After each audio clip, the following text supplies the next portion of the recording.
కఫవాత పిత్తాలు గతులు తప్పిన నాడు మృత్యుదేవత వచ్చి మెడలు విరిచేనాడు. ఆలు బిడ్డలు నీకు కారు, అన్నదమ్ములు ఆపలేరు.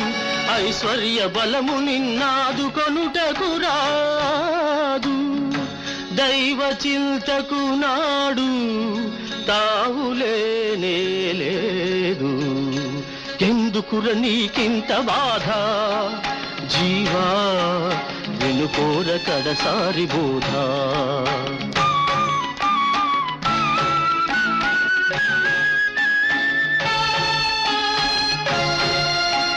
తలచిన మాత్రాన పాపాలు తుడిచేసి పరమునిచ్చేటి ఆ పరమాత్మనే మరచి ఎంతిచ్చిపోయినా ఇంతేనా అని ఏడ్చు. నీ వాళ్ళ నమ్ముకొని నిక్కుతావెందుకు?